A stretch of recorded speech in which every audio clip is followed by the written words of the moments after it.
ভারত পাকিস্তানের বৈরতার প্রভাব এশিয়ার ক্রিকেটেও পড়েছে, যার প্রভাব এখনো বাংলাদেশেও দেখা যাচ্ছে। বাংলাদেশি পেসার মোস্তাফিজুর রহমানকে আইপিএল থেকে বাদ দেওয়ার ঘটনার পর বিতর্ক আরও জোরালো হয়েছে। এই নিয়ে আইসিসি চেয়ারম্যান ও ভারতের স্বরাষ্ট্রমন্ত্রীর ছেলে জয় শাহের বিরুদ্ধে ক্রিকেটের রাজনীতি ঢুকানোর অভিযোগ উঠেছে। এ বিষয়ে বিসিবি সাবেক সচিব সৈয়দ আশরাফুল হক ক্ষোভ প্রকাশ করেছেন। তিনি বলেন, এখন ক্রিকেট চালাচ্ছেন এমন মানুষরা যারা নিজেরাই কখনো খেলেননি। রাজনীতির কারণে ক্রিকেটের স্বাভাবিক পরিবেশ নষ্ট হচ্ছে বলেও তিনি দাবি করেন।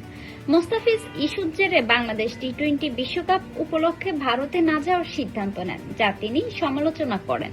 তার মতে বিশ্বকাপের মতো আন্তর্জাতিক টুর্নামেন্ট বর্জন করা ঠিক নয়। আগামী 7 ফেব্রুয়ারি শুরু হওয়ার কথা টি-20 বিশ্বকাপ। সূচি অনুযায়ী বাংলাদেশের 4টি ম্যাচ ভারতের কলকাতা ও মুম্বাইয়ে হওয়ার কথা। তবে এই বিষয়ে এখনো আইসিসির চূড়ান্ত সিদ্ধান্ত জানা যায়নি।